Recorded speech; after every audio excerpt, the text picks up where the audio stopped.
Hello नमस्कार. तर काल ठरवल्याप्रमाणे आता इथून पुढे मी दररोज व्लॉग टाकणार आहे माझे. तर आत्ताचे दुपारचे वाजले 3. सकाळी मला वेळ नाही मिळाला व्हिडिओ बनवण्यासाठी, तर मला आत्ता थोडा तरी बनवून पोस्ट करावा. तर आता जायचं आहे मला एक्झामचा फॉर्म भरायला. तर कुठली एक्झाम आहे ते मी सांगणार नाही, सगळेच फॉर्म भरतात त्याचप्रमाणे मी पण प्रयत्न करते गव्हर्नमेंटसाठी. लागलं तर चांगलीच गोष्ट आहे. डॉक्युमेंट्स पाहत असताना मला काही सर्टिफिकेट्स भेटलेत. मला जे टॅलेंटेड तर खूप होती शाळेत असताना, आता पण आहे, पण ते दिसत नाही तो वेगळा भाग. बघा खूप सारे. बोलण्याची आवडी मला आधीपासून आहे. हे बघा, वादविवाद स्पर्धा, त्यानंतर वक्तृत्व स्पर्धेच्या पण असतील. हां, हे एक न्यूज आर्टिकल होतं, आमच्या शिक्षकांनी दिलं होतं. 12वीला असताना असेल हा. हे 10वीला काहीतरी 3रा क्रमांक आलता तेव्हाचं आहे.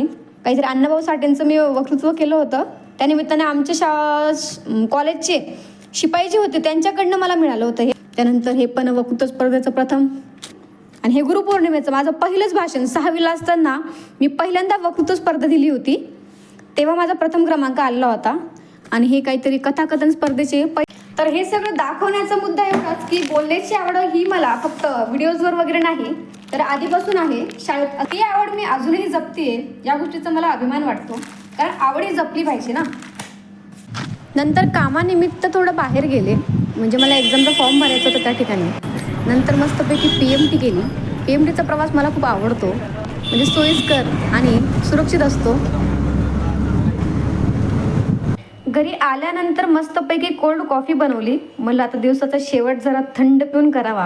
अशा प्रकारे मी माझ्या दिवसाचा शेवट मस्तपैकी गार गार कॉफी पिऊन केलाय.